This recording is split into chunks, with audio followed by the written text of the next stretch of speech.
You have translation? No, yes. You sit together in a group, huh? Yes. Okay, I was saying to the Korean nun, I said, why don't you wear the nun's clothes? You don't have to, but you can. It's more comfortable. Every day same color, same style, and everybody see you, they feel you're holy. Wow. Namo, namo, namo, namo. Yeah, people, when they wear the nun's clothes, they feel more respect. And nobody respect me, because I don't look like a whole person. Hey, can you come a little nearer? Sit so it's already not too many people, and sit so far. I feel small, man. Okay. Don't go overboard. Don't go overboard. Yeah, you do what you can. Yeah, do what you can. That guy, can he really manage the camera? You don't kneel like that. You get a pillow or something, okay? It's okay. Or a chair or something, because like that, after a while, you can't walk no more. Then I have to carry you, and you're so fat. No, he's not, I'm just joking. What I mean, he should be more robust. Okay, yeah, so I told her she don't have to wear nun's clothes, but she can if she wants to. It's more comfortable, easy, right? Every day no need to look which one I wear today. Today I told you honestly, I have a pair of clothes, look like nun's clothes. You understand, all of you? Huh? Okay. If not, then stay awake later and ask somebody to translate, okay? I won't translate it. I'm so tired already. I was not enough, and I call him and say, now or never, okay? Because I'm very sleepy already. I'm very sleepy. You see my eyes are red. No. I didn't put any blush on it. No, it's not a decoration. It's not makeup. It's red. It's really red because I'm tired. Yeah. So, because I have a pair of nun's clothes too, and I was wearing, I pick it out and I want to wear it, just simple, quickly. And then they told me no. I said, pourquoi? Pourquoi no? Perché no? Warum nicht? 为什么不行？他们不回来，真的叫我做这个。My God， 真这个的话只有培养啊，听懂吗？玩一玩大概啊，都一样，都是灰尘嘛啊。It's the same. Pink dirt, gray dirt, yellow dirt. My skin yellow. Yeah. I had read some while I was on retreat. I had read some nice story, and I was thinking, maybe you would like to hear that. Yeah, so I thought, wow, maybe I should go and read it to you. You want me to.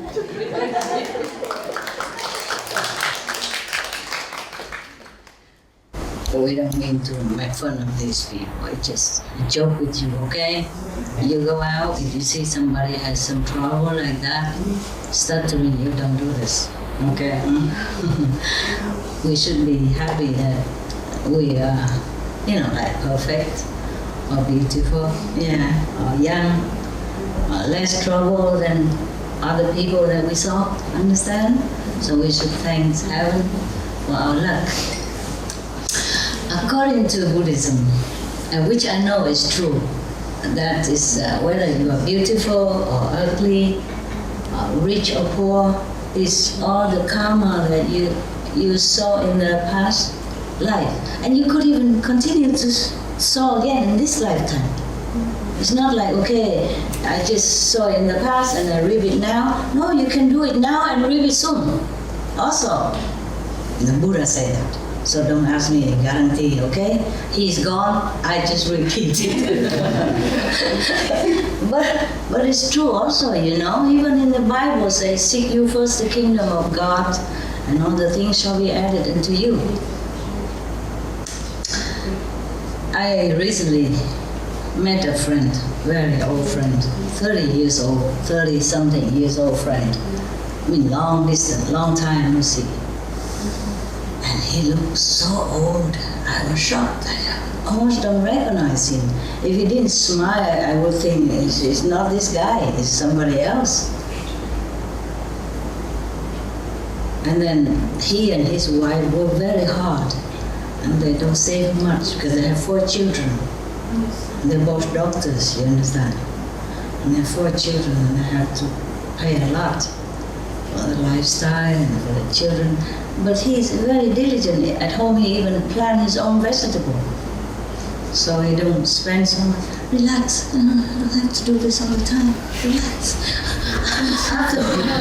Otherwise, if you do this all night while I'm here, later you just don't know how to get it down, you know? Ooh. Relax, yeah? Relax, so I can relax a little bit. I feel already very weird wearing all this makeup and stuff already, understand? Don't make me feel more weirder than this. Because since I don't know how long since I've seen you last, I don't do this stuff. I don't do it. I just have several pair of clothes, maybe 3, 4 of them, all similar color, you know, dirt, cheaper, bought in Chinese shop or from the floor market outside on the street. Yeah, cheap Charlie. Cheap chala. Very simple, you know, easy to wash, and you don't have to iron, and you don't have to wash it separately or anything. You can throw it all in together with dog's towel and, you know, and your socks and whatever, and even slippers and, you know, those small little rug, yeah? And I spin a little while and it's done. Yeah. Before, I just came from a place where we didn't have any electricity and water, so you can imagine what a cave person that sits in front of you right now, transformed to a civilized, beautiful woman. Yeah, but if you saw me on the mountain, you probably don't know this is your master. What have you done with my master? Where is she? You understand? You probably have asked me like that. Yeah. This is okay. We can throw some color on life to make it look a little bit more cheerful. Yeah. Yeah.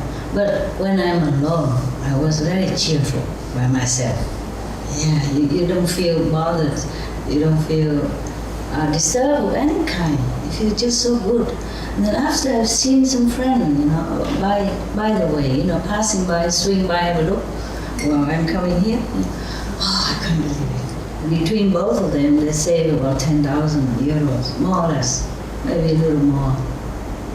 But they have a house, of course, they have their own clinic, and a car, 2 cars, and 4 children. These are the earnings. Everything else is not much. Yes, because they're very proud. But the children are beautiful. When I look at them, when I look at the parent, how can this kind of parent make this kind of beautiful children? Especially, they work so hard and so much responsibility. You know, when you work for yourself, it's of course it's free. You feel like you have no boss or anything. But to be your own boss is not fun. I know that. I know all this. You know, if you have your own business, you know, oh, it's really a nuisance. It's trouble and a lot of responsibility. Yeah. You come early, you go late. You know, you cannot look at the watch and say, oh, okay, time to go. You thought, yeah, before you open your own business. You thought, wow, nice. I have my own business, I print my own visit cards, you know. I work for myself, you know, nobody tells me what to do. I say, what a freedom. Until you really go and do your job. And then you begin to know what a trouble it is, you know, to be on your own. because no one is there to blame, no one is there to help you, just you and your very self. But of course, people, they have choices, no? They like it that way. But it took really a toll on me, I can see. I forgot diplomacy. I forgot, because I was so shocked. I know I look at myself every day and I know how old I look, but when I look at him, I was so shocked. I didn't expect, he was very robust and handsome and it's different. And later I apologize. I'm sorry, I didn't mean to say you're too old. I was so shocked, and I was thinking, I wanted to say, what has life done to you?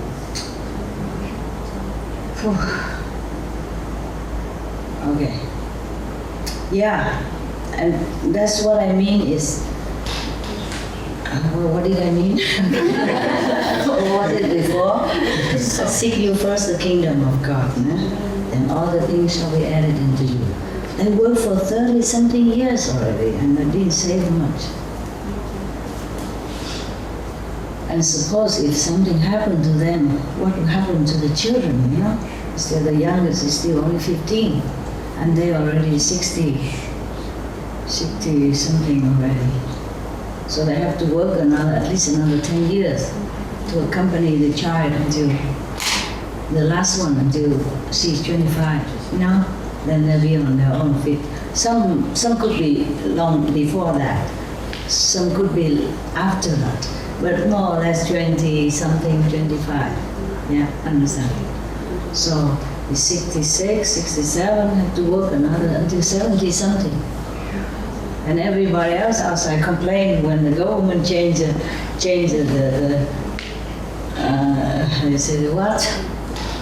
retirement age to 65. Understand?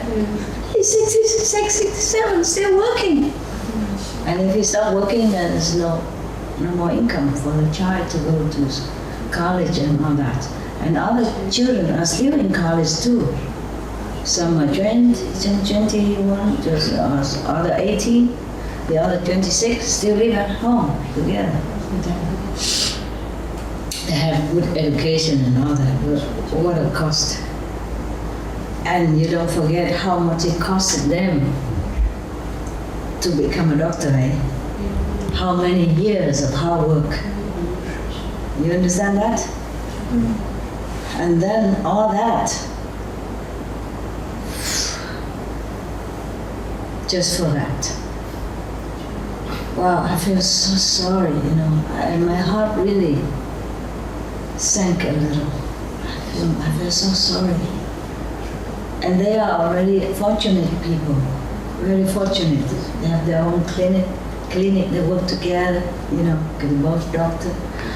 And they have beautiful children, and they have a house already, and their own clinic, and a car to run around. They really, good. For now, up to now, yes. But think of how many others people that toil days and nights, and under all kind of weather, under all kind of health impediment, all kind of obstruction, all kind of sorrow and trouble. Just for what? Don't even have enough to take care of daily necessity, not to talk about saving. You understand? And if you have children like that, then of course you can't save much. If you want them to have good education, go to college, good college, and their children speak several languages: French, German, English, Italian. Vietnamese, no, it's me. I forgot. Because they go to good school, and they're still going to good school. And the children also has to work, Summertime they work in restaurant as a waiter, and the girls work in supermarket. Still, there's not much to save. It's not like I think that they should save a lot more, or that they should be richer or anything. It's not like that. What I mean is they work so hard all their life since kindergarten already, keep learning, you know. And they already been working since they were young. Child or a little thing, you know, newspaper stuff, earn a few dollars, you know, feeling proud. I have nothing against that. You know, we also work when we were young as a student, or kids, you know, do something. I work also. I sew something when I was small, when I was in high school. Or, yeah, I had to earn a little pocket money. And when I was even younger, before 10 even, under 10 years of age, I already worked. My aunt, she has a jewelry shop, and they make gold and silver jewelry, you know. So I help with to do polishing and stuff like that, and earn a little money with my grandma together. We were cute, good team, you know. Yeah. So wow. So what I mean is I've been working ever since, you know. Ever since I can walk, I guess. No, a little bit exaggerated, but since they were young already, working and study and working and study and working and study, working at the same time. And with the parents helping, still that's how life treated them, you know, not much. I don't think we should work thinking of only money, but that's what they do, you know. They go to school, work hard to earn a diploma, so that they can earn the money later. And that's the goal nowadays in the society. It's a pity because in the school, if they teach children more about moral standard, more about God, they're vegetarian, I'm glad. Thanks to the Suprema television. Yeah, but still eat some fish and mushrooms. Shrimp stuff. That's all. It's not vegetable. But never mind, it's very good already. Okay, very good. I just meet them for a couple of hours. I don't want to stop. Let their neighbor stuff. And then the spaghetti will not taste any good anymore. Yeah? I don't want to point to the mushrooms and say, listen, you're eating lives, you know. I thought, okay, let it be. Because to be honest with you, many religions don't even teach them to be vegetarian like that even, not to talk about vegan. Yeah? So I brought some vegan stuff to give it to them. And I brought some books for the children, you know, these dogs and birds and wild and, you know, all that, yeah? And we'll love whatever I can steal from your brothers and sisters, because I was on the road all the time. Sorry, not all the time, but too often, and then I didn't think of things like that. Just by the way, you know, and so I brought them whatever I got. And I told them, look into YouTube, and, you know, they did that. You know, the children all knew me. They said, yeah, we know all about you. I said, how? What? Yeah, we looked on the internet, television. Your television just stopped 2 years ago. They know better than I. They know YouTube stuff, you know. I said, okay, then you tell your dad. I don't know how to get it out of myself. I don't know how to look into the YouTube or iTip or our tip or whatever, you know. I have no idea. No idea. Yeah, you know, Facebook or Handsbook, I have no idea. So because he asked me how to, we talk about something, some book, you know, some musical. The children know everything. So I said, I don't know how to get it. I don't have any video for you. I just have this book. And then the children, 18 years, oh, look at you. YouTube, right? Tube, not tube. Oh, YouTube. Okay. I said, okay, there you go. Yeah, you know everything. I was thinking I came to visit a normal family, just to have some normal conversation, to live such a normal life for a few hours. No, there I come. Okay, Guru, this, master that already. My God, and I had to behave. I cannot just say anything I want or talk like before, talk like 30 years ago. I had to behave then, Oh my God, how tiring to be a master. Can't even hide anywhere. I didn't want to go there and preach to them or anything, I just want to say hello and give a few books and passing by, and glad to have some normal friends for a change. But no, they knew everything. Oh my God. All right then. So what I mean is,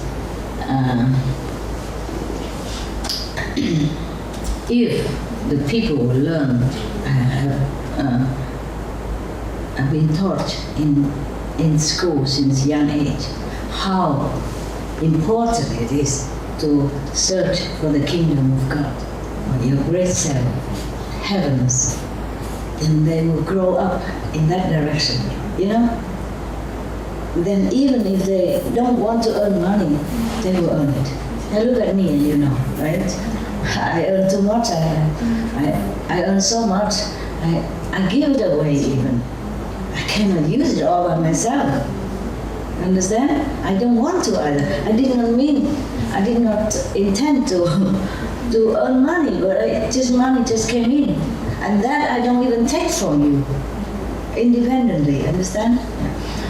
And I didn't work so much. Of course I did work before because there's a business and I go lecture and then writing books and answering letters and, and doing contact with maybe government leaders or all kind of people. So I was working very, very hard day and night. Sometimes I don't sleep for many days. Yeah, that's not a problem. It's just meditation was even lacking.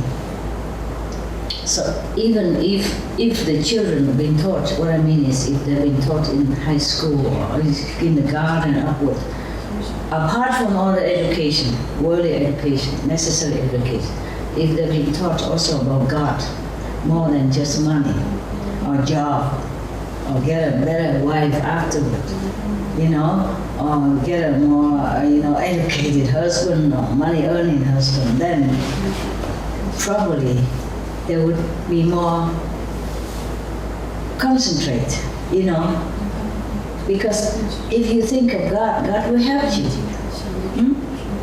God will help you. And all the blessing from heaven will bless that child. And if he was taught also to be vegetarian, vegan from childhood, then he's more clean, more pure, more calm. I just saw it on television yesterday. It is said on television, proof, scientifically proven that the people are vegetarian, are calmer, more tolerant. Yeah, they say like that in German television. I saw that and I was happy. I said, oh, of course, what do you think? Yes. But the thing is, some religions don't teach people well, Of course, even raw meat, they have more light than cooked meat. Of course that. But still, it's not about you, is it? It's about the suffering of that animals. And now that we know, I have to confess, I didn't know much about environment before concerning the meat. I just concerned more about compassion. I just feel the way the animals feel. I feel for everything, even the trees and plants. I don't dare pluck flower or the... I did before, before I went to Quantum Method, but now I don't do it anymore. I don't want any flowers. I don't go out and pluck anything. Even in the mountain when I was kind of short of things to eat. And people can pluck leaves, We can boil leaves together to drink as tea or eat some grass even, some kind of grass. But I didn't say, I said, don't worry, I won't touch it, don't worry. I was thinking about that, but I won't touch it. I couldn't do it, So I put in some water, even though we have very shortage of water. Well, we say, When I wash my hand, wash my face, I wash into a bucket instead. I cut the pipe under my sink, yeah, so that the water runs direct into the bucket, and I can use that for toilet or for some flower, so for the little bushes, grasses around me. Yeah. You collect rainwater and use. Yeah. But even then, sometimes you don't collect enough, so we have to always spare, in case. And before I left that mountain, I put a lot of water in a big bucket for the bees, because they all come for water, bees and flies and birds. In that mountain, normally they have a stream, there's some water, it dripping before you can take a big bucket to bring home. Now don't have nothing. So all the bees and the birds and the rats, whatever, squirrel, they all came to my tent area. I put 2 tents, one for my dog, one for me. And then before I leave, I was thinking, what to do now? I'm going. And how do the bees do it now? What to do? Because it will be hotter now, July and August and September, it's very hot. It won't rain until maybe at the end of September. Even then, it's many months. So I was thinking what to do. Because if I put water there, maybe they drown, When I'm there, I can pick them up, but when I'm not there, what to do? And if I put a lot of water, the bird might sleep in it and cannot come up. And then I was thinking of some situation. I put some branch, like a branch, or if some birds, something fall down, it can climb up, like a stair, similar. Yeah. And I also put some floating wood, there's some small piece of wood bark that they sell them in garden shop. And I put some of them on a big bucket and they float on water, so the bee will never drown. So they know it. I tell them, go in the middle. I trained them before I left. Go in the middle, go on that thing, that floating thing, and then don't drown. Don't wet your wing. If you wet your wing, you can't fly. And they know it. They just go and zoop right in the middle. Oh, I was so happy. I said, good. Good students. Because even though the mountain has no water, but the survival strength of those mountain flowers, bushes and plants are incredible. The whole mountain is full of flowers, different kinds. Yellow, purple, blue even, violet, darker yellow, pink, red. Oh, beautiful, beautiful. I said, my God, I'm so rich, big garden like this. And we use a rainwater to filter for drinking. And so we manage okay, because otherwise if we just use rainwater, it's not good enough. Yeah. I'm so very happy there. So happy. In fact, I'm not so happy coming back here. Well, I just thought I come and have a look, see how I feel. Going back to the civilization. Become more colorful. Pretty. Oh, it's not so bad. I get used to it. Yeah, okay? I get used to it soon. It's just our habit, our habit. Yeah. Okay. I have a nice book. I have many, not as many as I want, but there are some books about Buddhism. The Buddhism is nice, because they have many books, many stories. The Buddha lived so long, He became a monk, enlightened when he was only 30-something, like I was.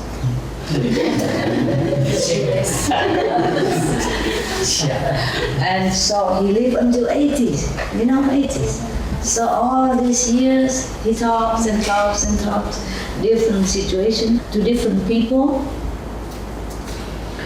And And he has a very good recorder, Anand.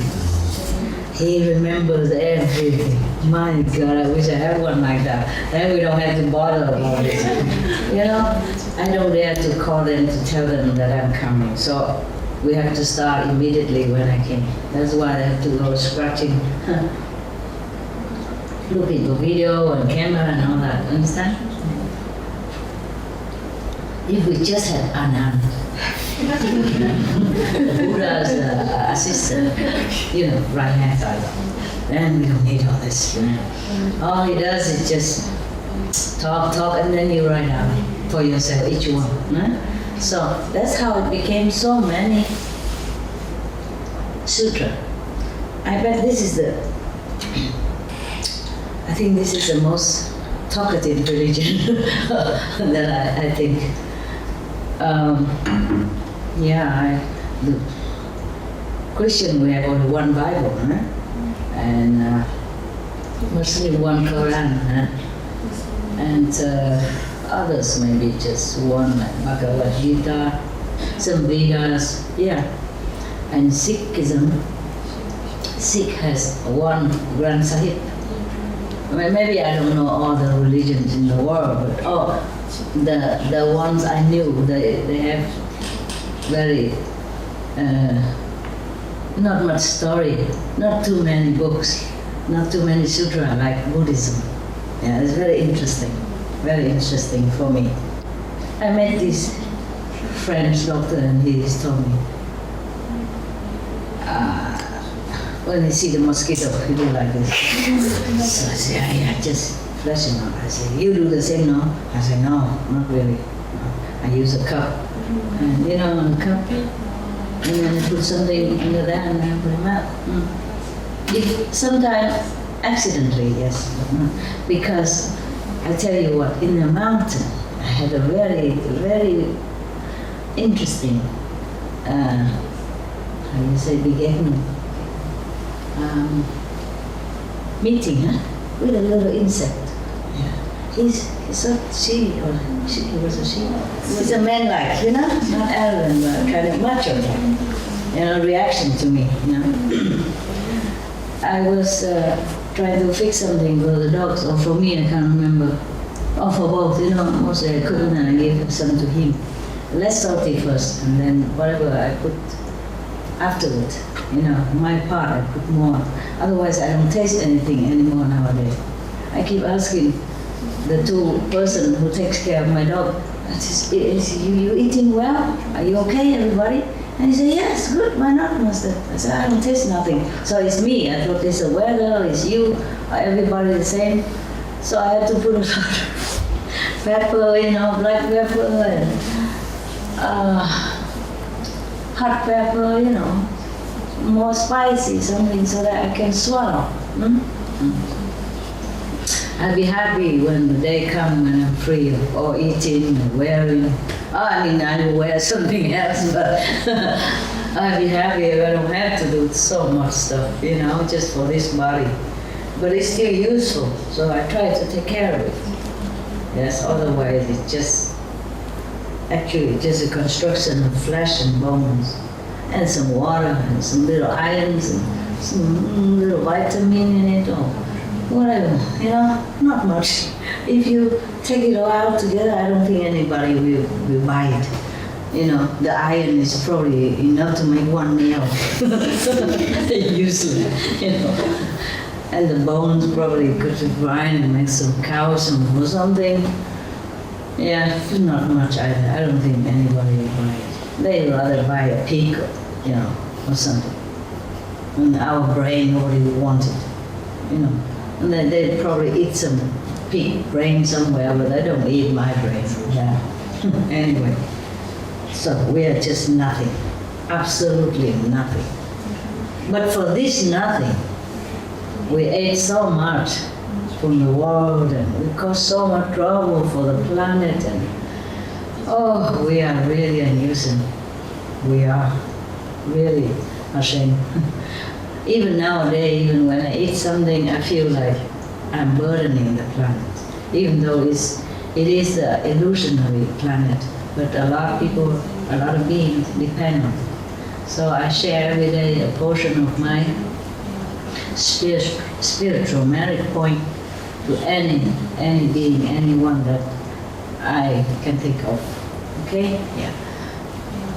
Oh, okay, let's come back to the insight. Oh my God, I talk a lot.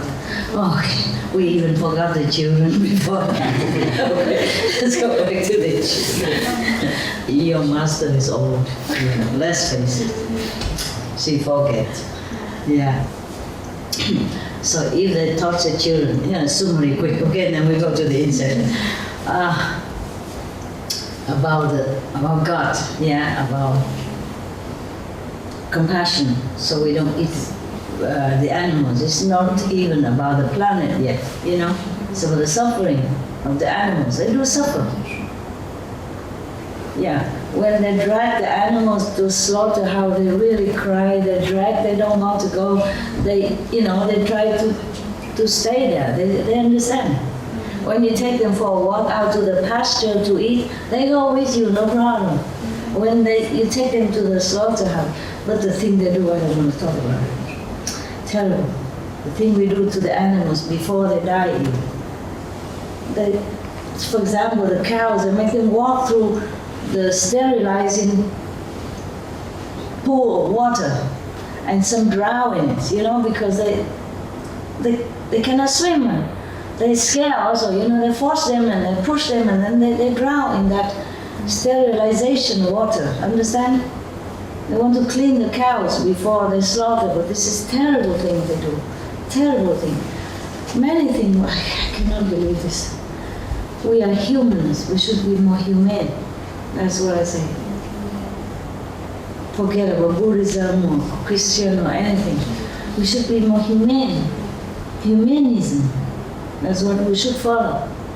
Because we're stronger, we're more intelligent, we're more able. We can do everything. We can create things, we can invent things, we can eat anything else. The animals, they have no choice. And most of them eat only grass or, leaves and nuts and, they don't bother no one. We have so much thing to eat. We still shoot the birds in the sky. They're flying up there, they don't even bother us. Drag the fish, hooking them up and suffering like that and bring them up to eat. Terrible. Digging in the ground where the fox or whatever animals are hiding already. They are frightened of us already. We dig them out and eat them. My God. And not just eating, hunting for fun. Rich people have a lot of money, have nothing to do, go hunting for fun. I don't understand this. We don't even follow humanism, not to talk about Buddhism or Christianism or Islam or anything else. I don't know, we always say animals are bad and wild and ferocious, but we are the worst. Okay. Yeah, I guess I offend people. So what? The truth has to be told.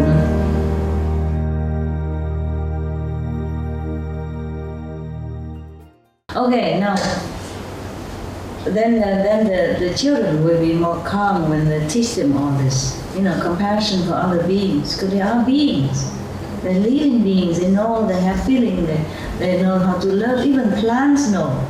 Even the mushrooms, they know things. Yeah, the scientists have discovered that the mushroom, they make their own air conditioning. Yeah, this photograph proven. Yeah, they loosen their water. And very minimized, of course, it's only good for them. Don't go over there and turn off your aircon and go to the mushroom and profit from it. It won't help you. But to the mushroom, they lose some water and then they create this kind of aircon. So they don't dry out so quick and don't die so quick. Understand? Mushroom. It's stupid looking mushroom. So, if the children learn all the moral standard, compassion since childhood, then they grow up, they will be a very better person, better citizen, more intelligent, and more helpful, constructive to the society, yeah, and more environmentally protective. Because we will not raise so much animals, and our planet will enjoy forever lovely climate, you know? Yes, because I'm already worried. I told my friend, I'm already worried about we talk about the fishing stuff and the dead sea and, the dead ocean area and all that. And I say, I'm worried about your children's children. And he said, me too, he too. That's what we do to our children, and we say we love them, and we do nothing. I mean, you do something, but a lot of people still don't do anything, They sit in the talk all day long, and this meeting and that meeting, that important person, and nothing important come out.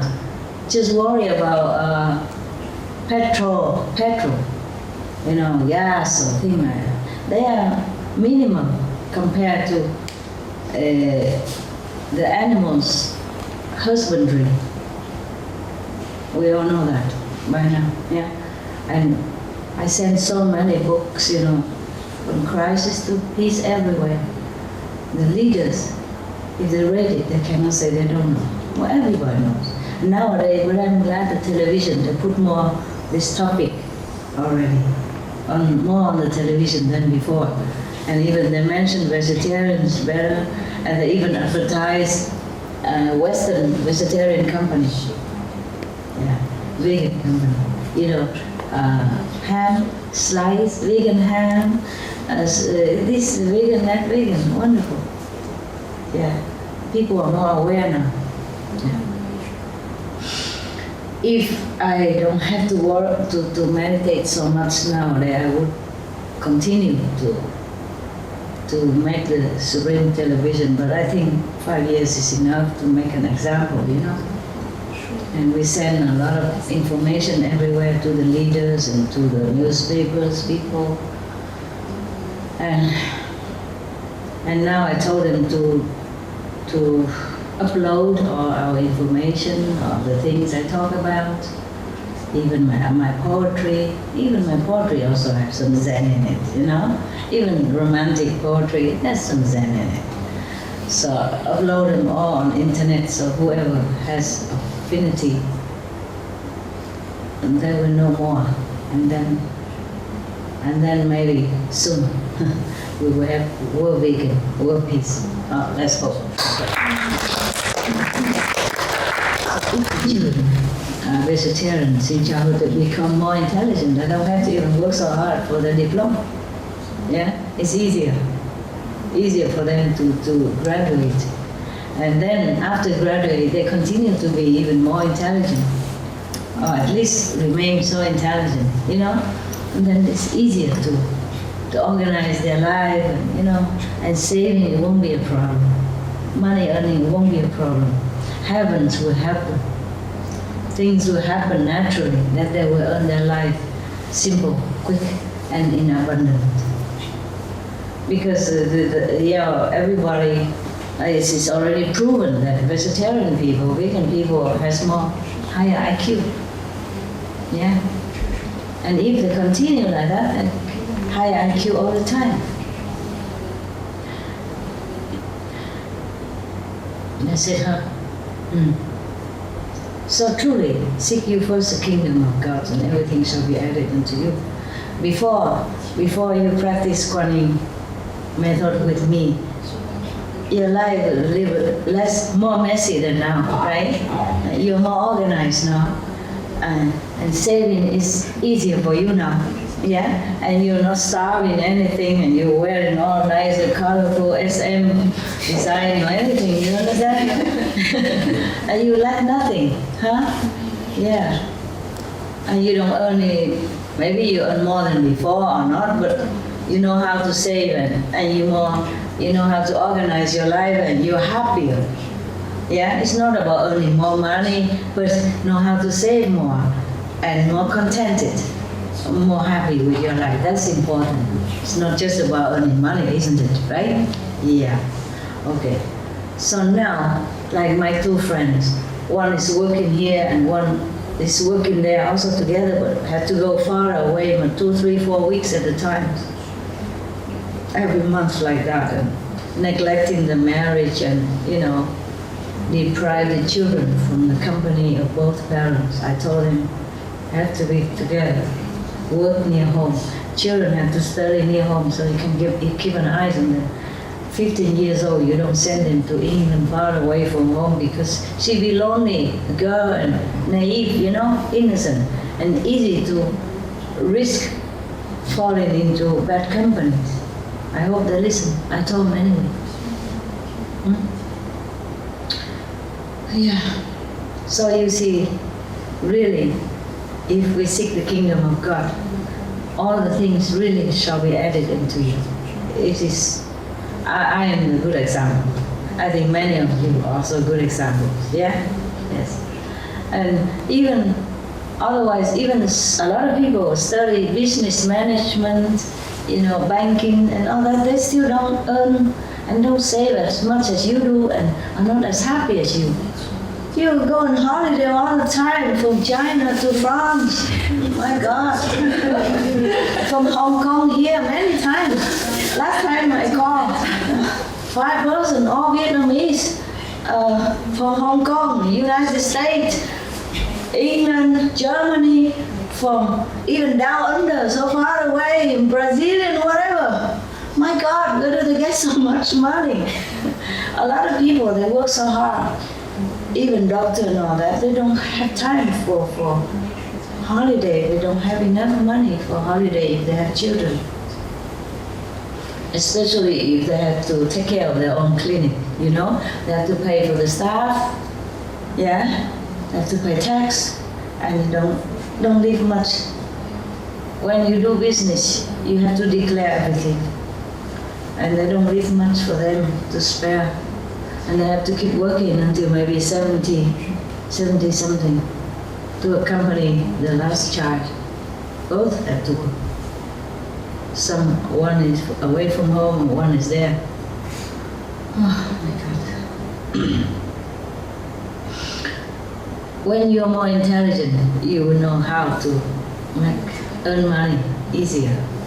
Or at least you say, they say 1 penny saved is 1 penny earned. Yeah, before you just spend and you don't know what and you don't know how to manage. And now you just more focused and you just know. You just know. Nobody teach you. I can't just keep teaching every of you individually how to save your money, but you meditate. You see, you're connected with God. You're connected with the heavenly kingdom, and then they just help you. You become more intelligent, and you clean yourself all the garbage, that obstruct your intelligence. Even the Buddha say, you are vegetarian, you become more intelligent.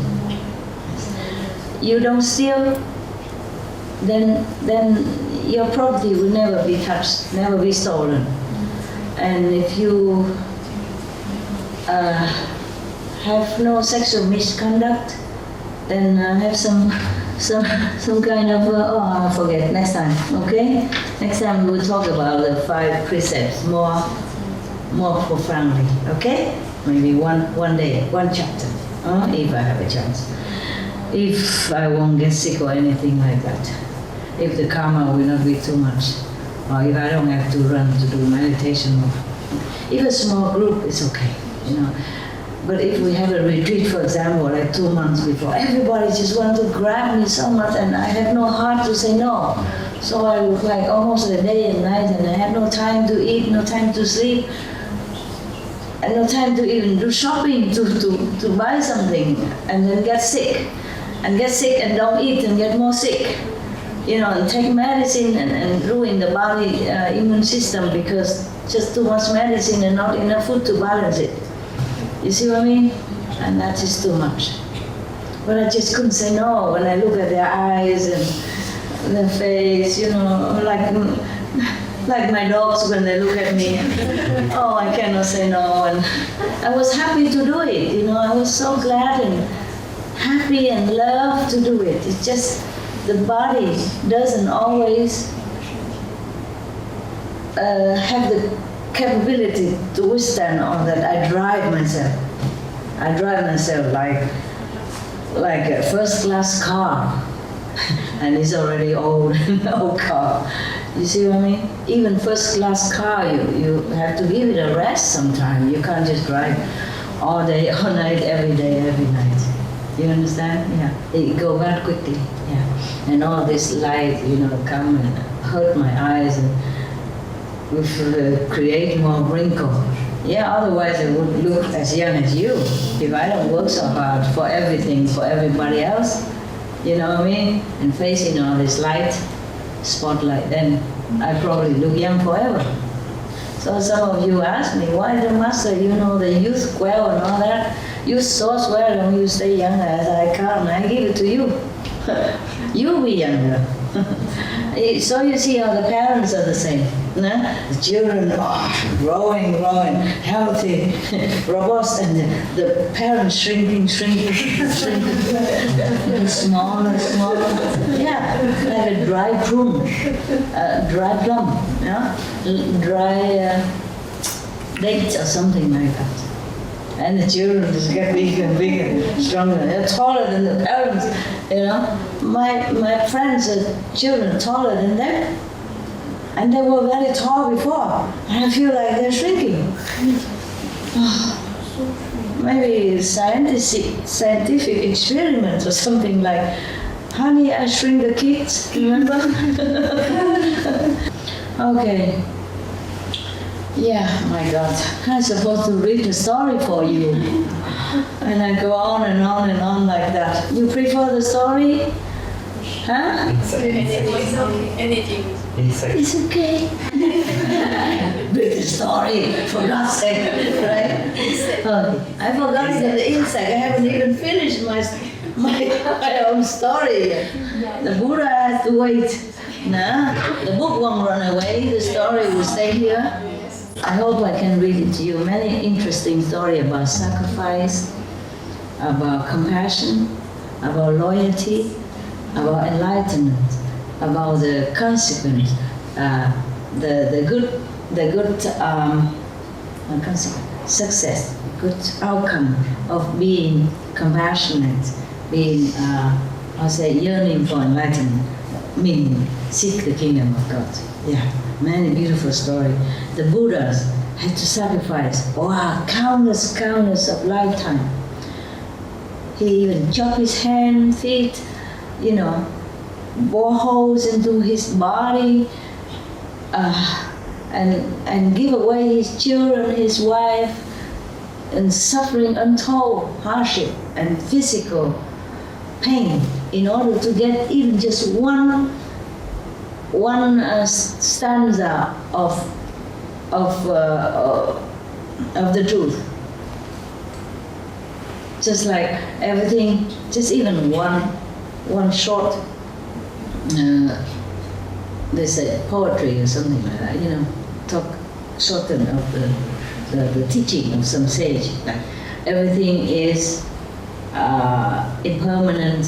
If you're born, then you will have to die. And meanwhile, you suffer sickness and all that. Just a simple sentence like that. He has to sacrifice his body because this person wasn't a normal person. When he wasn't a Buddha yet, he yearned to become Buddha or to know the truth and all that. So the gods always come and test him. They appear as someone else, not as a god, come down and say, he knows the truth, because the Buddha at that time wasn't a Buddha, and he yearned for the truth. He was a king or prince even. And they demand that you have to chop your hand, chop your feet, you have to give me your children for me to eat, and a wife for me to eat. You have to bore 1,000 holes in your body and put oil in it and make light for me. Then I will give you the truth. And only 4 sentences. And the Buddha at that time was willing to do that. Many more than that. In order to learn every lifetime just a little bit, a little bit, a little bit. But countless of lifetime until he became the Buddha that he was. Imagine. Imagine, and we do nothing really like that. We're lucky.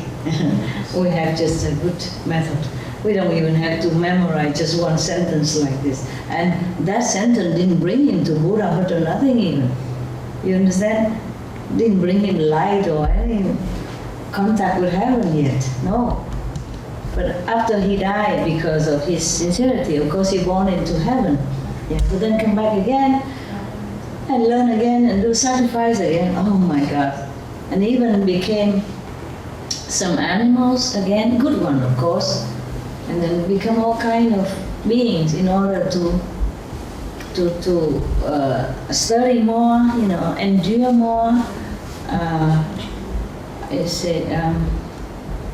tolerate more compassion, more love, and then reach Buddhahood. Whew. I read all this and I said, I wouldn't want to be Buddha. Oh my God, how? If I had to do all this, how could I? Honestly, I couldn't. I couldn't bore holes into my body or take away my flesh just to give it to that teacher to eat. He didn't want to eat that. He just tested to see if that Buddha to me was really sincere or not. Wow, this wicked God, I'm telling you. I scold him also. What kind of cruel God is this? It's a low God, low level God. The God from the astral level. If you are God, you wouldn't let that guy sincere or not. You have no need to do that. Yeah? And also have to ask them to give away their children and their wife and all that even. So I said to one of my housekeeper that, because when I go out on the highway, when I coming back here on the highway where they sit rest area to eat on the table, they will ask me for my dog, for a souvenir, for a regalo, for a gift. I say, no, you can't. My dogs are very old now and they need a lot of medicine, a lot of visit to doctors, and they need a lot of special care. You don't have time for this. I don't dare to mention money because she doesn't look like, well off to do. Just an old woman wearing such, almost like regular clothes. So I said to one of my dog's keeper, housekeeper, but they only keep dogs because I don't keep my house. I keep everything. I cook, I wash, I clean, I mop, I vacuum, and I read and I meditate and I cook, I eat, and I feed my dog. The 3 dogs, snacks, they feed the main thing with the medicine because I can't be regular. I must meditate different time. I can't always be at home. I have sometimes climb the mountain, go in the forest. I can't take the dogs with me. I can't come back on time for their medicine. So they take care of the main thing, but I take care of the big dog. Big dog is easier. And I take care of wherever I live. I don't bother them. So 2 people take care of 3 dogs. Yeah, well, of course they go shopping sometimes for me because I don't go out. Wherever I stay, I just stay inside. I just don't go out of the gate even. I don't go out of the terrace, or of course I go out of my tent and zip out. I have to go out sometime, but otherwise I stay in that vicinity. It's not, sometimes I feel like a prisoner, but it's necessity. But sometimes I feel happy. Most of the time I don't feel like in prison at all. It's just sometimes when karma of the world or of yours coming, pressure me like that, then make me feel oppressive. But otherwise, I'm very happy and contented with my simple life. I'm more happy than all the kings on this planet in my simple tent and life. Understand my lifestyle? Yeah, if they bring some good food, of course, then we eat together. The dogs also. If they don't have it, then I just eat simple. Mostly I cannot eat too much. I try to, I have to. everything don't taste good. Don't taste that good anymore. Wow. When I was younger, I can't have enough food. And now I have a lot of food, I can't eat too much. But I feel good, okay? I'm healthy. Yeah, now and then the karma came, then I kind of fell down the staircase or something like that. Or get sick, a little bit, but otherwise I feel very healthy, contented, happy, yeah? I feel I'm healthy and rich. Rich, not money-wise. I'm rich also money-wise, but that I share, yeah? Only rich to share, or to do things good for others people.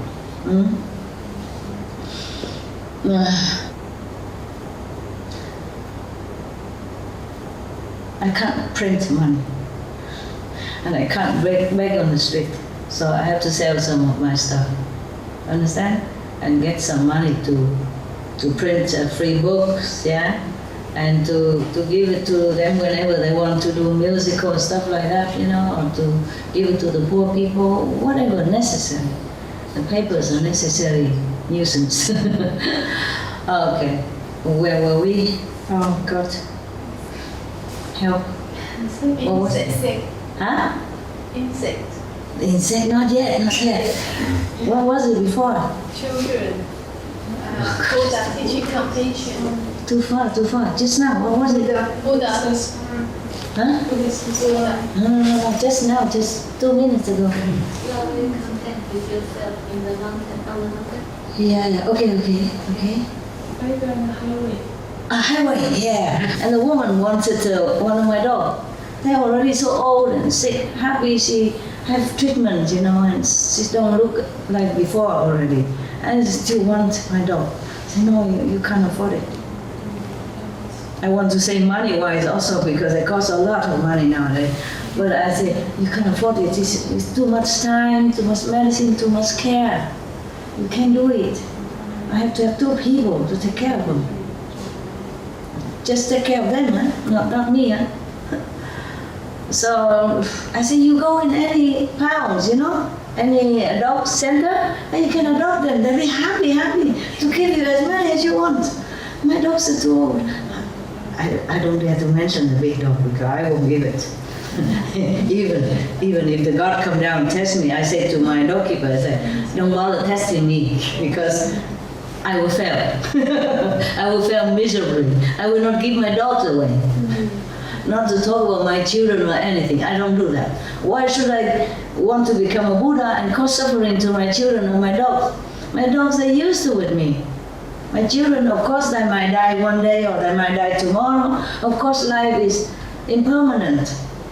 And I could die and leave my children alone also. Possible, yeah? But if I have children, I wouldn't want to cause them suffering by giving to some stranger I don't even know how they treat them. Do you understand? I'm responsible for my children. I can't do that, so don't bother testing me. I said, don't bother testing me. And I said, even my dog, I won't give. There's no reason to do that. There are many dogs outside. The dogs are so happy to have a home. Thousands of millions of them are crying for a home. Why I have to, this is no logic that I have to do that, to become a Buddha. You understand me? So I said to the doorkeeper, even if the God tests me like that, I will tell them don't bother. So probably that's why they won't test me. Maybe there was a God, huh? Try to, sometime like that, huh? But I say, even if it's a God, I won't give. So don't bother coming testing me.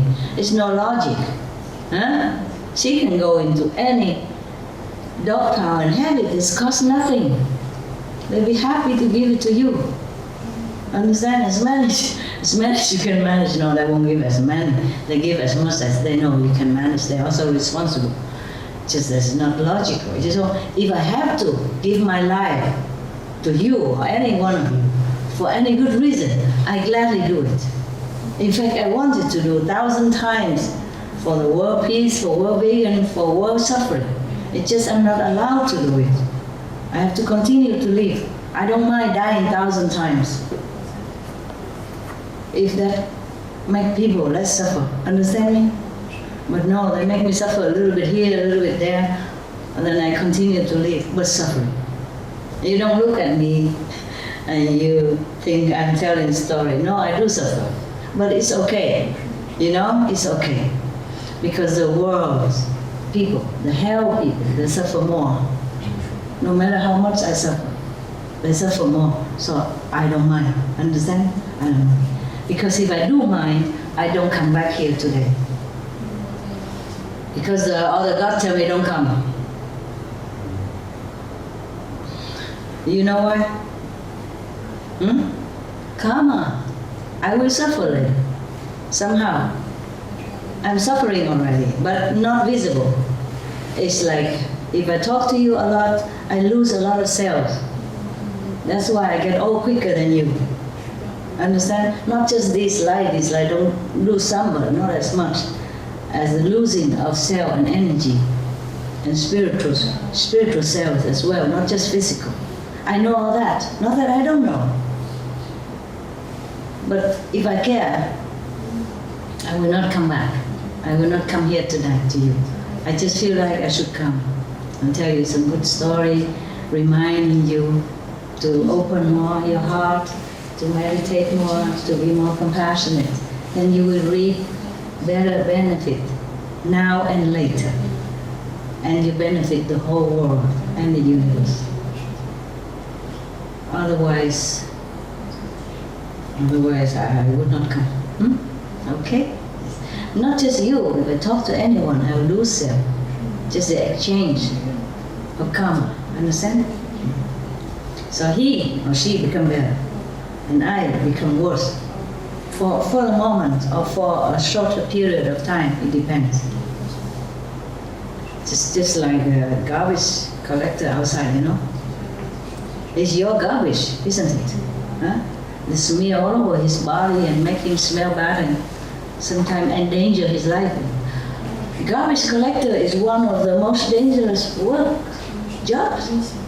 You know, like firefighter, right? Fireman, garbage collector, fireman, and police. Understand? So you're lucky if you don't do this job.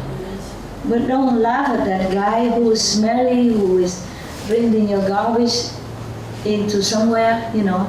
Meanwhile, his body has to retain the smell, you know, bad, and maybe come to his nose, his lungs, some bad bacteria, and sometimes explosive in there, or something dangerous chemical stuff. So they suffer also, understand? Some people look down upon garbage men and all that. Why? Without the garbage man, your yard will become a garbage place. The flies will be all over in your house. The bacteria will be running all over your children's face and yours, and crawl into your lungs and your organs and make you sick. Understand me? I never look down upon garbage men. I never think they are in a lowly position. In fact, whenever I see them, if I have cakes or candies, I run after them. I say, stop. And I give them some boxes, and they're always surprised but very happy. And Christmas, I bring some substantial money. Well, if I can find a garbage headquarters, you know. If I have a chance to go there, I bring money in envelope and gift a lot, many bags of, you know, gifts for them. And they were very happy. They said, can we put this on Facebook? Can we put your photo on Facebook? I said, no. This is to thank you. Not about me, it's about you. No. And they said, okay, can we know your name? I said, no need. It's just thank God. It's all from God. I am born with nothing. I just want to thank you. And to let you know that, to let all of you know that we really appreciate your hard work and your important job, really important job.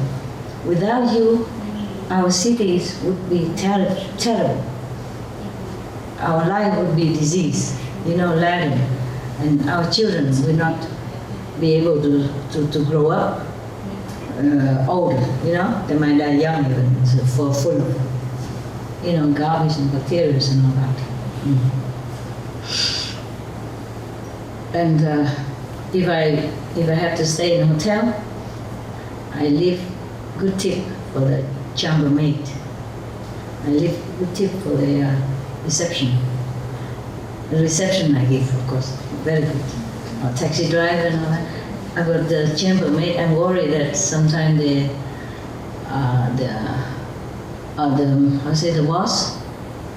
boss of the chambermaid, not the boss of the hotel, will go first and check it first. So I hide it, I hide it, and I tell the receptionist that I put so much somewhere. So that is a witness, So if somebody else took it, then they know. At least somebody knows that I give something. And if I go to the airport or something, I saw the cleaner, and if I have something, cakes or something, I give them. I also how to say, you make the money into like this.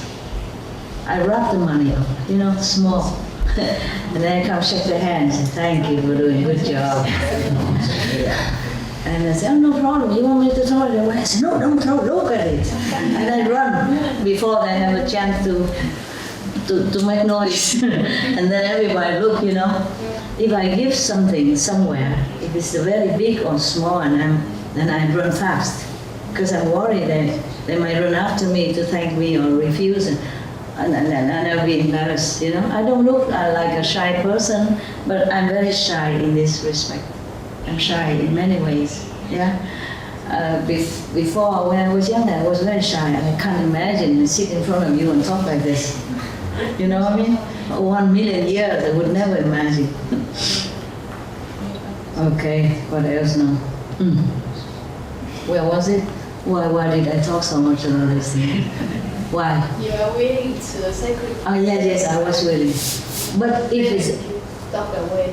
if it's a good cause, me, yes, but not to make my dog suffer. They used to with me for more than 10 years now, 17, 18 years now together. It's like family.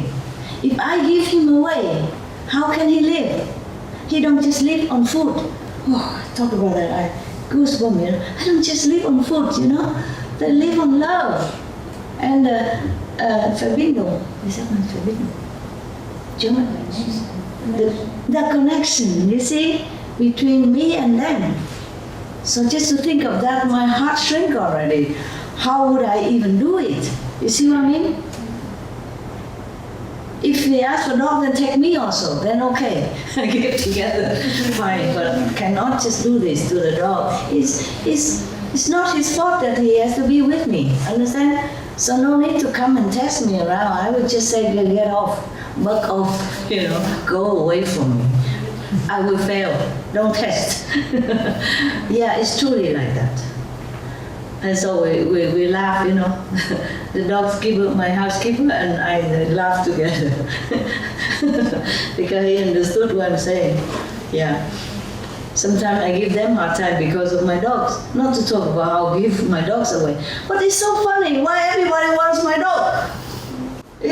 The new dog I adopted, also everybody keep looking at him and say, this and that. I say, no, you go adopt many dogs. No, I just want this one. I say, no, this is my dog.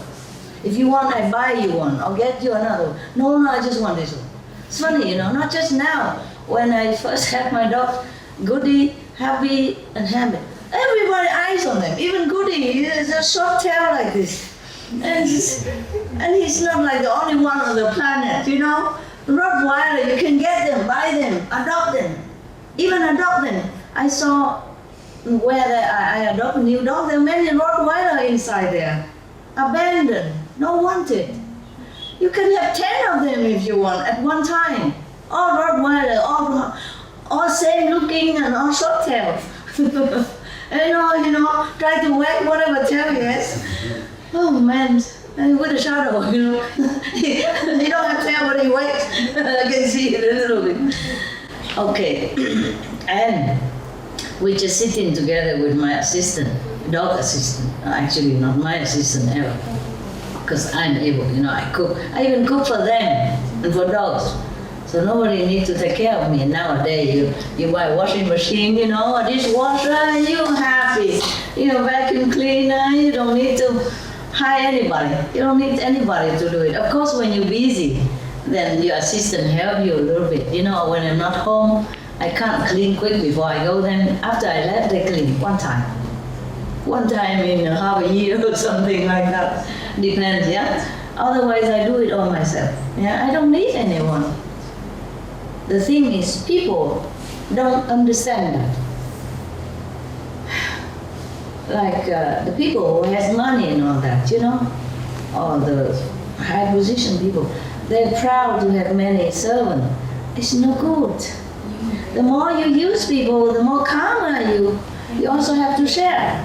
Even if you pay them money, you're too near. You know, the how you say, the atmosphere, the energy, it's just tangled together and twined together. You can't just get away scot-free. No. So it's not like the more people work for you, the better. It's not like that. But it's okay. It's their merit to be able to have so many people who work for them, and it's okay too. Like a queen or king, it's their merit that they have the bodyguards and they have guards, and it's okay too. But not to be proud of it, like, okay, I'm rich, I have many people who work for me, I call them servant and all that. That's just not correct.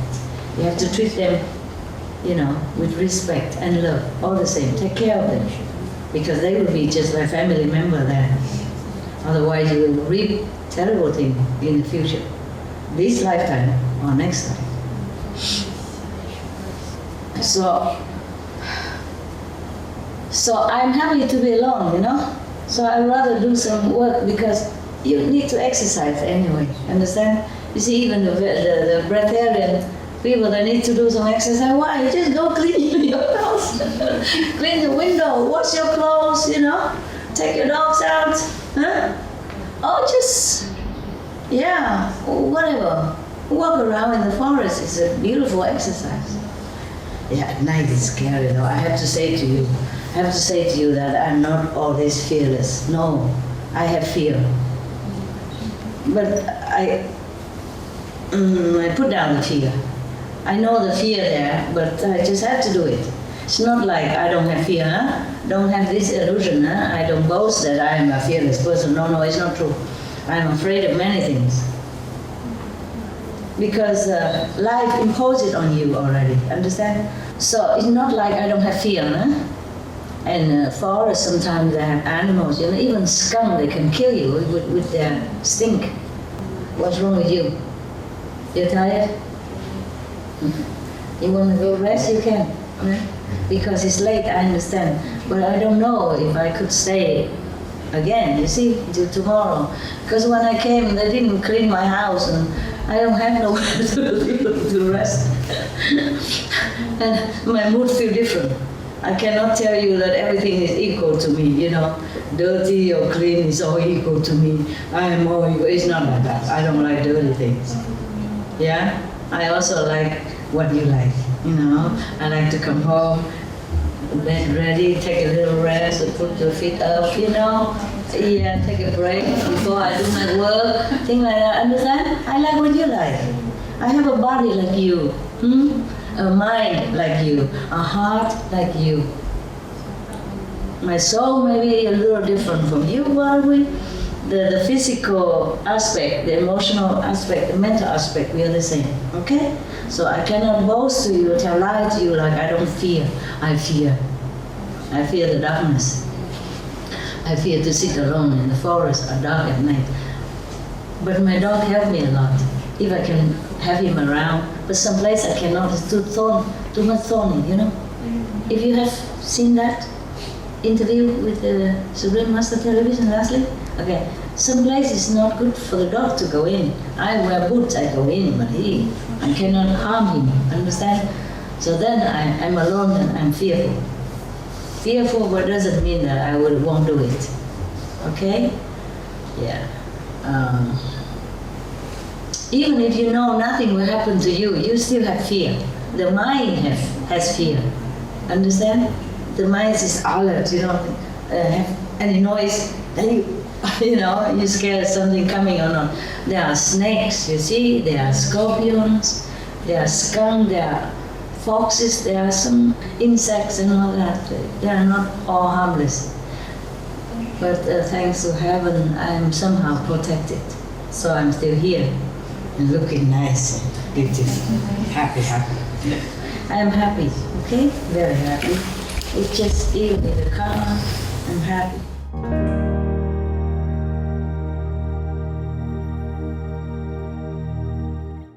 Oh, you like my shoe? Thank you. Here, thank you. Okay. Why do we talk so much about that? What was it before? Huh? What was it before? What was it before this? Just now. What led to this? Won't give your dog away. Oh, don't give it all away. Okay. So, okay. Yeah, but that was just recently, just a few weeks ago even. I passed by the highway. Weeks ago. Who want my dog? Why? There's so many dogs in the pound, in the center.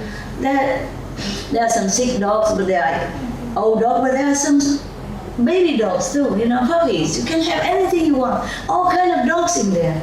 Even expensive dogs, precious dogs, mixed dogs, normal dogs, white dog, black dog, all kind of rare dogs also. People throw them away. Or maybe they die, the owner died and nobody takes care, so they give them to the center. So, but even, that's just recent, a week or 2 weeks ago, 10 days ago, when I passed by in the highway. Okay, and before, when I first have these 5 dogs, I just sit in a coffee shop, have some ice cream with my dog. When they were younger, they can afford it, when they're older, you have to be careful what you give, okay? You have to ask the doctor what is good for them. When they're older, they cannot adapt so quick. When they're young, it's a little ice cream, okay? And it's potato chip, what they love, But when they're older, you have to be careful. Their livers, kidneys are not the same anymore. Their heart, everything is not the same, just like us, like us. And then, so we have to be careful, and they can't eat that much anymore like when they were younger. So don't feel hurt when you can't give them too much anymore. That's how you save their life, and you can give a little bit, snacks afterward. That's what I do, okay? Before they jump anything they want, But now, no. So we were eating together, ice cream, one for you, one for me, and everybody like that, and then we eat just some junk, potato chips, stuff like that. Because of vegan, what can you eat in any shop, Coffee is the only real vegan thing in there. Everything else you have to look, okay? Black coffee is vegan. A little sugar, vegan, okay. Everything else I'm not sure. Brown sugar, vegan. White sugar, not even sure. Wasn't sure. Before I was told that they put bone or something in it to whiten the sugar. Yucky, my God. So in that case, we can sell our bone when we die, maybe a few dollars. Before, I made a mistake, I told you nobody would buy our bone, but maybe they do. Well, the sugar company, yuck. Oh my God, so when you eat sugar or something, just check it out. They say they don't do it anymore, but who knows? Yeah? We have so many animals, bone, what do they do with them anymore? Where do they put them? Every year we kill billions of animals. All the bones go where? We don't have that many dogs to eat many bones. You see what I mean? Okay, what was it then? Sorry, what was it, guys? I forgot. I'm too happy. Ice cream, okay. And then the guy, a good-looking guy with a girlfriend, hand in hand, passed by and said, "Oh, pointing goodie. Is that your dog?" I said, "Of course, it's my dog. Can I have it?" I said, "What do you mean?" "My dog. If you want, you go adopt, or I buy you another one. I'm very happy to buy you another one, but I can't give you my dog." "No, I only want this dog. Can I have it?" "Really serious?" I say, no, my dog. And I imagine in my head, suppose I give my dog away, suppose I give Goody away. And at that time, he wasn't like 18 years with me yet. You see, like these 3 dogs now. Suppose I give him away, then he will feel hurt, you know? And every day probably he tries to look into the gate to see if I'm coming. And how would he feel? His heart, you know? He must be heartbroken or very saddened. And I cry already just to think about that. How can I even give him away? Of course I can buy another dog or I can adopt another Goody. There are thousands of them. Look exactly like them, you know. Dogs are a funny thing. They all look the same. You know, they are the type of dogs that they look the same. Goody is not the only one who looks like that. If you go into any dog shop or dog pound, you will see thousands or hundreds of Goodies. Exactly the same. If you put the 2 Goodies together, you won't know which one is what. They're all like twins, you know. Some are bigger, of course, you know, but all the same, you know, like golden brown here, a dot there, and then a golden paw, and then black, and, you know, like, and look silly like that, you know, and then just play alone in the yard, happily alone. If he don't bother you, you know, but he would die for you. Any thief, if he see a Rottweiler in your house, he would think 100 times before he come in. Yeah? Yeah, it is. There is a story like that. 2 thieves on the highway want to break into a car and to a truck and to steal something in there, and then they saw a Rottweiler. And then they say to each other, well, why on earth I have to deal with this truck where there's a Rottweiler in it? So they left. You know, and I have a funny experience when I was in America. I have 5 dogs, of course. They were still young, and I take that. Sorry, Lord. I had this cough a few days. I don't want to suck this and make my face look swollen like a Rottweiler. Okay. No, ugly, no. Already old and ugly, who want to look at? I mean, the video has to sell you. So, what was it? Pardon. What was it? Goody. No, maybe in USA. America. Yeah, I was in America. And they have a big jeep, you know. And wherever I went, I took my dogs with me, yeah? And then we were loaded, you know, the 5 dogs and 1 driver and me and another car behind. And we were kind of, probably was illegal in some part of the street that we didn't know. Probably in that street you shouldn't drive so fast. It's a street, it's not a highway yet. So the police were coming after me. The police with a car go next to my car, and he was going to push the people. What is that? The alarm. He was going to sound the alarm for me to stop, and then he looked in the car. He saw the Rottweiler, so he don't do it. So he just go away. 2 police actually. He was looking, and then one big people tell me to stop. So the hand just come up, and then he saw $5. Forget it. You know. rather forsake the ticket than, you know, to get bitten by one of them, especially the Rottweiler. They look at the Rottweiler, and, you know, you back off. So they just disappear. Another thing is very funny.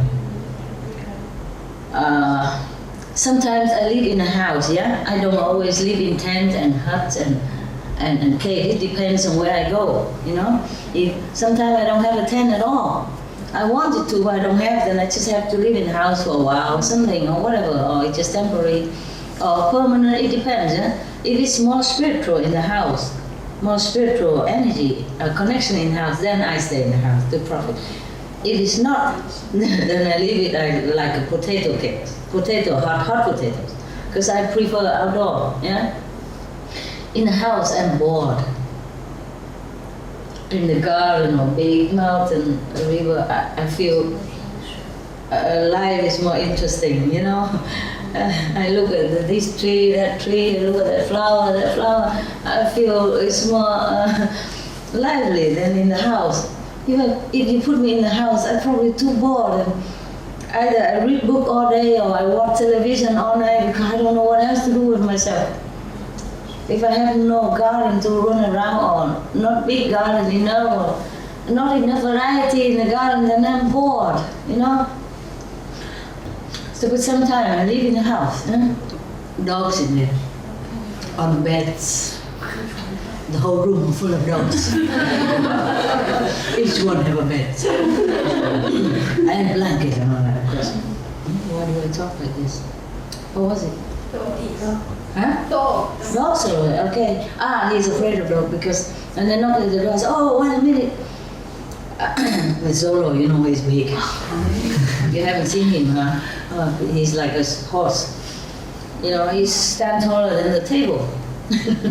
Anyway, but later on, Zoro escaped. Because it's a low gate, you know, normally I don't let him in the garden except when he go out, you know, for a walk and things like that, for 1 or 2 hours, and then we bring him in. We don't lock gate, nothing, no need. Because all the dogs were getting well at that time. In the beginning, not. He and Harley are arch enemies from probably 1,000 years. But later on, I trained both of them. Okay, so we don't lock or anything.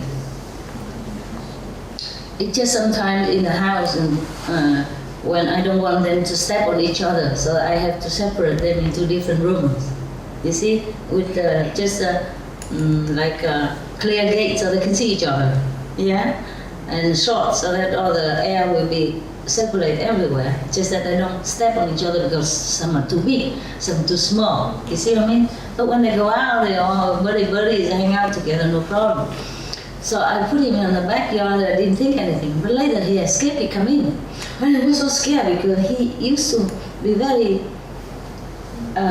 fierce to every human before.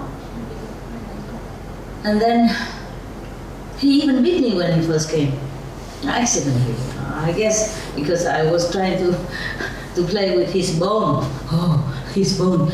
The dog's bone you don't play with. I forgot. He knew, you know, first day. So he bit my finger, but it's not too much. Later he even beat me here. My hand was broken. 1 year it took to heal. That was accident. But the finger, it was because of the bone. First day he first came. Okay, any dog who bite or kill a person, he will die too. Mostly if you beat person very seriously, then they shoot the dog. They will put injection, make him die. They won't let the dog. So that's why I always keep them away from people. When we go out, we keep the leash very short, because you never know. Sometimes there's enemy in the form of life, in the form of human and dog now, never know. And the dog knows and we don't know, see? So I always keep them away from people and from all the dogs, because you never know. You never know. Safety number one. Eh? Because I protect my dogs. I don't want them to bite any person, in case if they bite, then they will die, no? Understand? Then they will shoot him. Or they take them away from me. So I protect my dogs also. Not just other people. Yeah, even my dogs never bite anybody or never bite other dogs, but I protect my dogs. In case they do bite by accident or something, I'm provoked by other dogs. Because when the dogs provoke another dog, they don't talk like us. They don't call names like us. They do it inside. You know, they talk to each other inside. And then they might go at each other and then we never know. So if you have dogs, you protect them. You keep short, very short leash when you go out.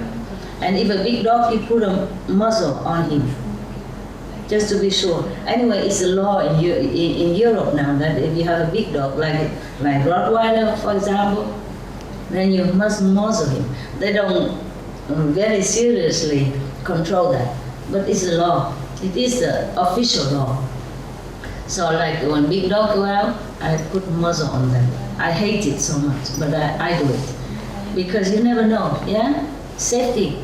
Because there are also instances that some dogs normally very friendly to everybody, suddenly go after somebody, just one person. It happens, yeah? Because maybe that day, I don't know, they fed them something funny, or maybe they had too many injections on him and he became crazy. Understand? Or that person has something that provoke him, you understand? Or former life enemy, you see? Bad enemy in bad reincarnation, past reincarnation, you never know. So always keep your dog leash very short. You can always control him. You know, when nobody, then of course you let him run. It's better that way. Better that way. Otherwise, you endanger the dog and the other person or the other dog. Okay. All right. Now. Promise the insect. The insect first. The insect. One day. Because my friend doctor, he told me the insect don't feel pain. I said, I don't know. How do you know? You're not the insect. Because so I told him the insect, the encounter with the insect story, you know. I saw one insect about this long. You probably see them, there are plenty in summer, with the greenish, transparent wing. It looks between like mosquitoes and the fly and the grasshopper, or the praying mantis, you know? The praying mantis is not a grasshopper. The one that look like the tree twig, and when they land on the tree, you don't even know, because it looks like a little twig of the tree. Yeah, they can blend in. Yeah, very thin. And this insect is bad. After they have love with the husband, they eat him. The female. I guess he didn't know. Huh? The male mantis didn't know. That's the one who eat the male, right? Do you know? Okay. It looked like that kind of mixture. And I was cooking something, preparing something, and cooking some hot water, because the rainwater, and then I brought it, and the insect was landing next to nearby, you know, on the table there. So I tried to shoo him away. I'm worried he will die. I said, go away, it's dangerous. And he didn't go away. He's very small, but the face is long like a horse, and the neck also long and thin, and you know, this is very cute. So he don't go away. He puff himself up, kind of like those, I don't know, like what? Like when you're angry with your husband, huh? Okay. And he look at me like, what's wrong with you? Like, what's wrong with me? Why I do that? And he don't go. He's to sit there and preening himself, and grooming himself, like, you know, like cat. They lick their hands and then put on their face. My God, so tiny insect. And grooming. Oh, 10 minutes long. And then first the face, and then the head, and then the body, and then again, you know, lick, and using the saliva like a cat, and then grooming all the while I'm there preparing my thing. You don't care. And it's so deep, so, you know, like so defiant, you know. Yeah. I said, okay. You're welcome to stay, but don't go too near that yellow pot. Huh? You will not live to know the next female that you meet. And then he left. He probably understood. But the flies understood. Many times I said, tell the fly, you're too high, I cannot get you. You have to go down to my level, onto the glass door or some curtain that I can see you, so that I can rescue you and take you up. Then they come down. Huh? They do? You have experience? What? You say they do? Oh no, I thought you have the same experience.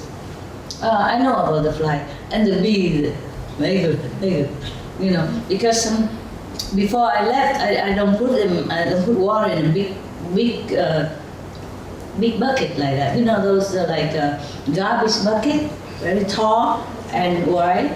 Because I reckon, I don't know if I come back until the next rainy season for them. You see? So before, when rainy season, then they will have water nearby. For the bird, it's easier to go to the laundry area. I told you before, the old-fashioned laundry stream, canal. But for the bees, it's too far for them. So they rely on that stream, which they make into the tap water, but the stream all dry up. So it's too far for them to go. They probably would die. I worry. It's so hot in the mountain. So before I left, I left many little buckets, as many as I have, and many floating boats on the water, you know. So the bees can stand on that and drink water safely. But before that, I trained already. I guess one tell the other, the three tell the other.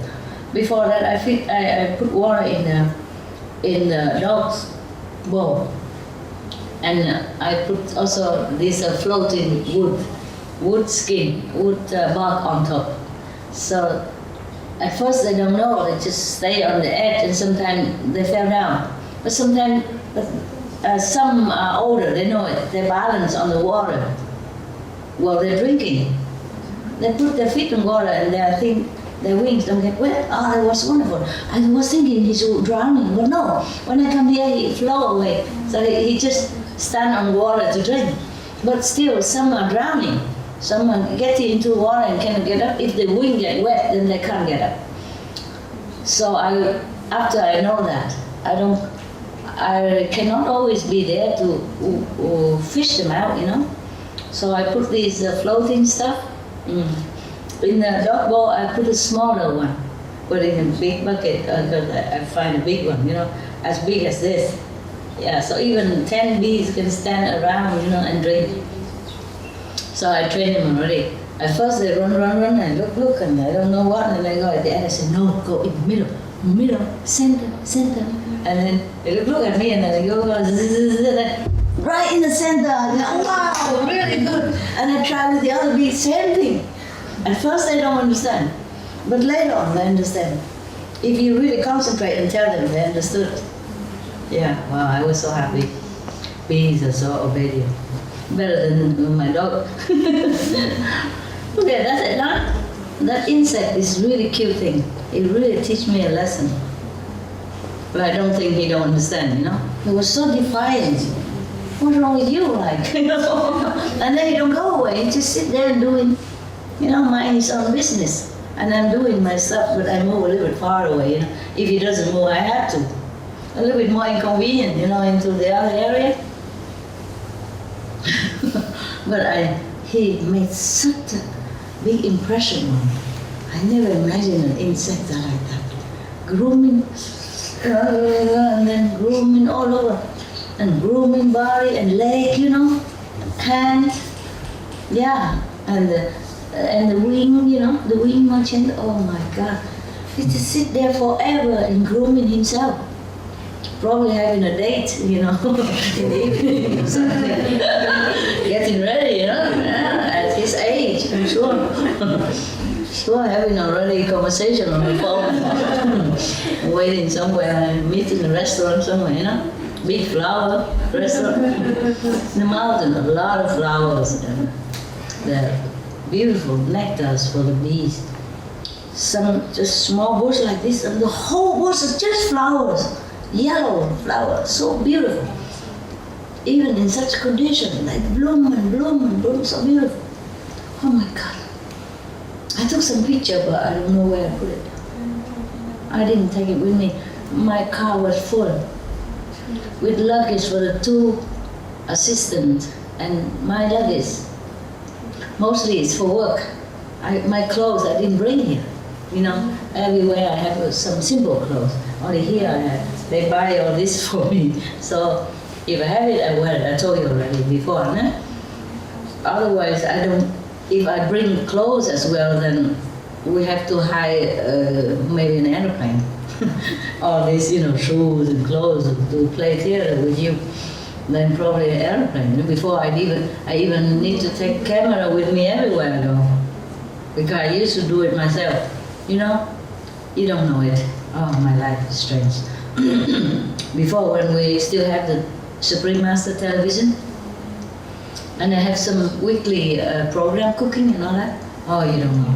And I have to bring camera with me. Because I photograph myself. I videotape myself.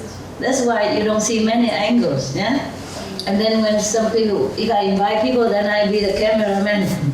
Otherwise, you only see me in my half face or something, or close up. I cannot always do so flexible, like if some professional cameraman just standing there and do it. You see what I mean? Just 1 or 2 angles, just so that you can see what I'm doing.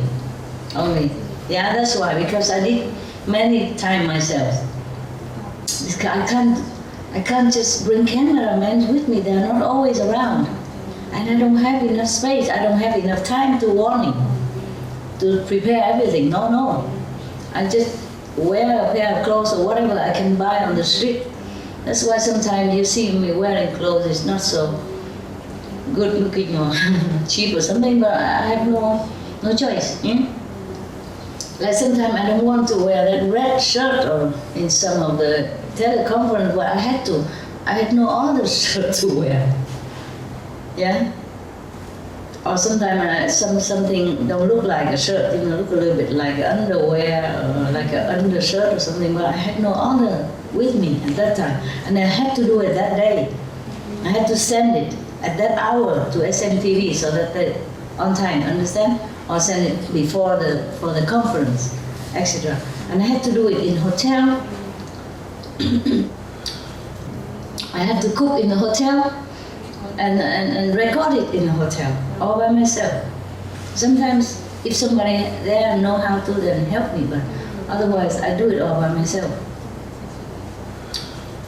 And in some different circumstances, I have to do it for the program. You see what I mean? So I can't just have everything. Because I can't just have the whole convoy bringing all my theater, spiritual equipment like high heel and all that, So, and sometimes I have to do it in the storage or something, small storage of disciples. I don't want to bother them, so I stay in their storeroom.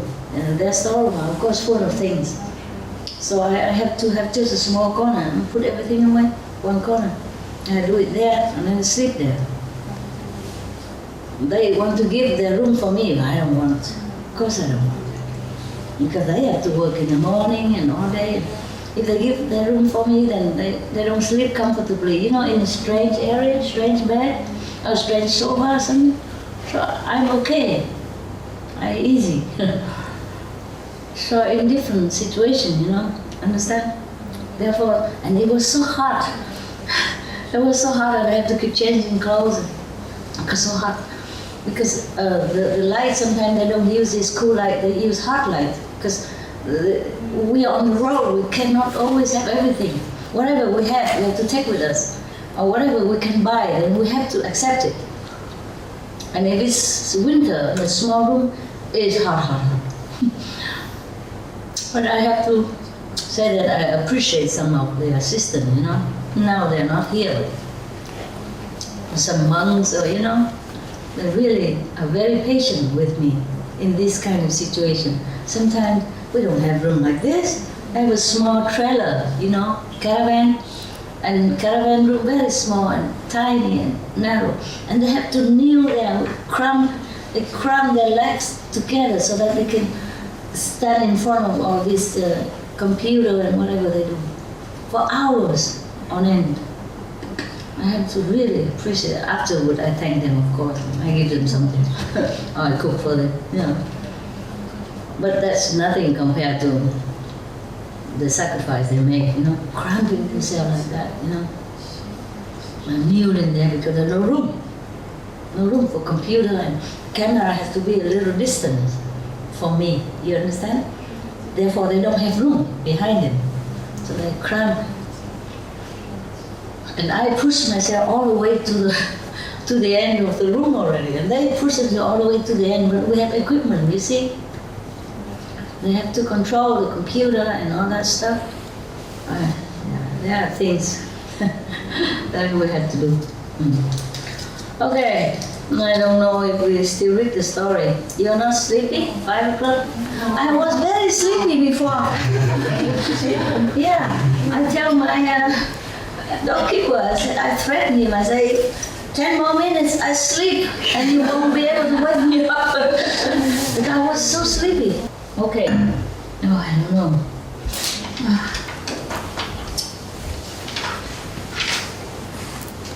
Normally, I was thinking to do it tomorrow, you know?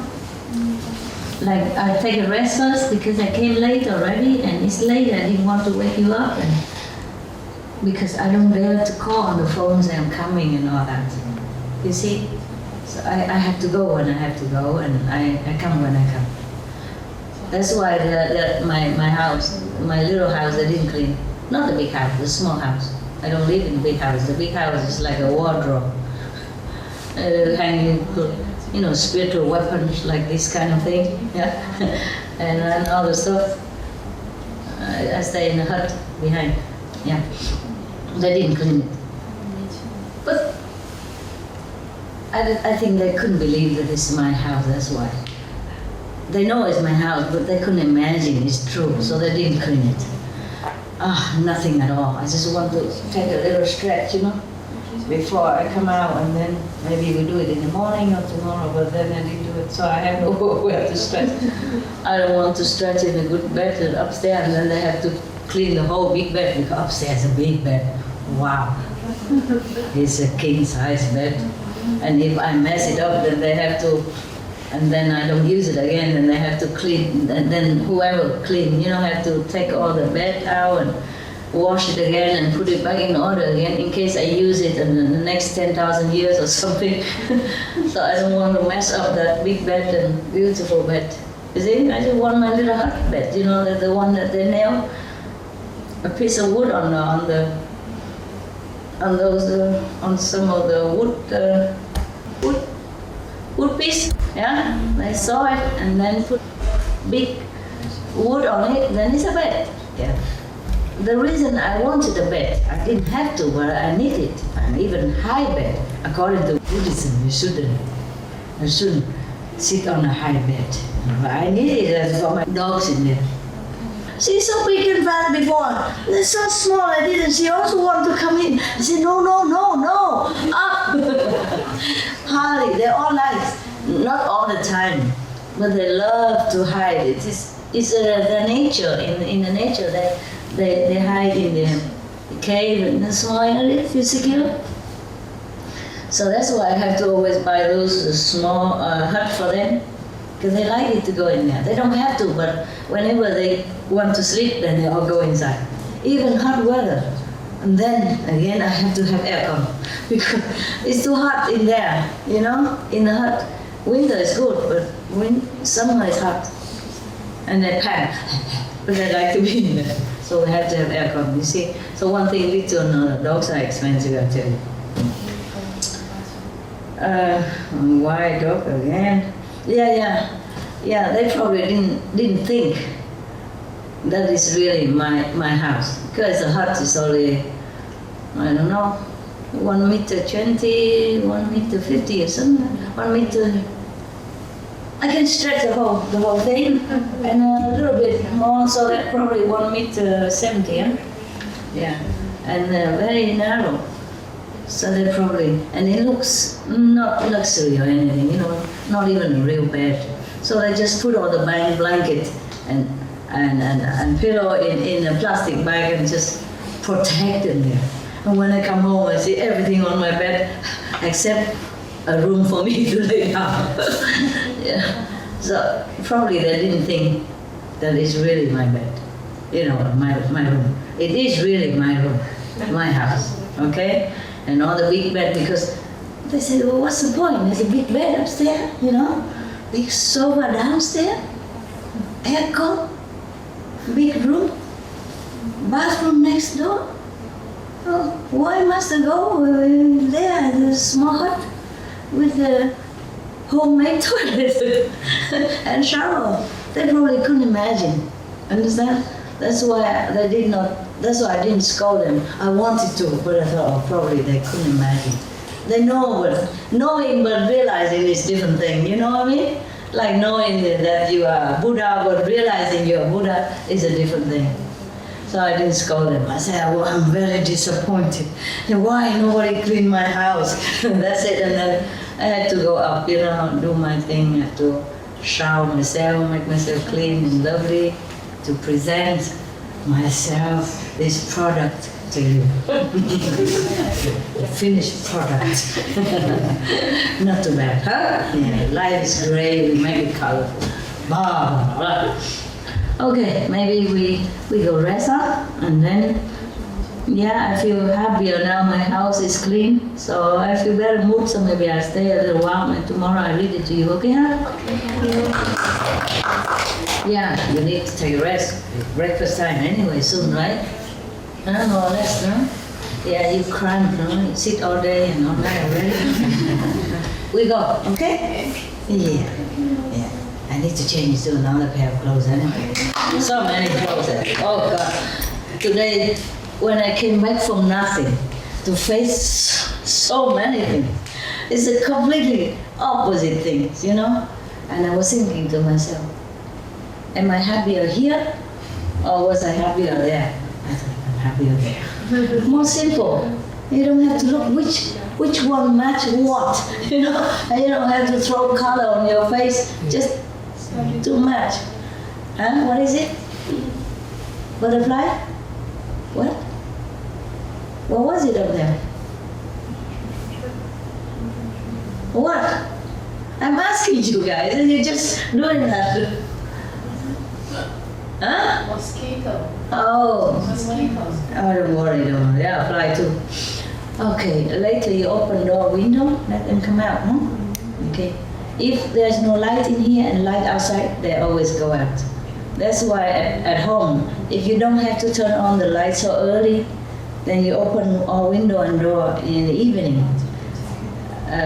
When it's still bright outside, and then all the mosquitoes will go out. And then after, especially when there's light outside, even later on, if there's some light outside on your terrace, they'll go out too. Yeah, and then you close the door or curtain. No mosquito, no insects stay inside.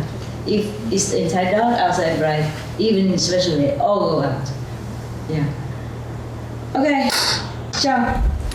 See you maybe later. If not, maybe another time. I don't know. Okay?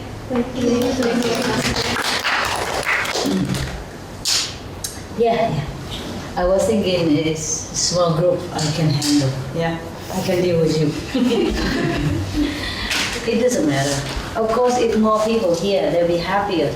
They'll be happy to see me. Yeah?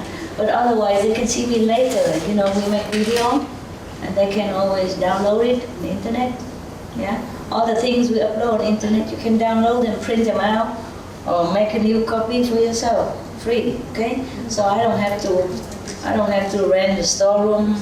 I don't have to pay for electricity and water to make it. I don't have to pay more personnel to make it. And then it costs something for you. Understand? When you're old, when you go bend down, you can't. If you bend down, you don't go back up again. Okay. Ciao. Ciao. Love. You come up and down. You have to. If you come up and down the staircase at home or here, you hold onto the rail, okay? Because I fell down. Lucky I didn't die. 20,000 people die in Japan alone every year because of staircase. Understand? Hey, good morning, not good night. Okay, see you later, huh? Maybe, huh? You pray, huh? What? Oh, okay, don't worry. I can't go fast. Don't worry, I will go slow. Yeah. No problem. I learned my lesson. I wasn't uncareful or anything. It was just distracted. I was trying to go open the gate quick for the dog, and I missed the step. Okay. Just hold on to the rail, all right? Okay. And you go up or go down, just to make sure. Supreme Master Ching Hai's lectures are not a complete meditation instruction. Please do not try alone. For free of charge guidance, please visit godsdirectcontact.org or contact any of our centers near you. Багш шавийн хөтөлцөөний энэ дугаараар бидэнтэй хамт байсан та бүхэндээ баярлалаа. Supreme Master телевизтэй үргэлжлүүлэн хамт байж Мэргэн сургаал нэвтрүүлгээ хүлээн авч үзнэ үү? Бурхан таны амьдралыг бэлхэн ажиллаар эвээх болтугай.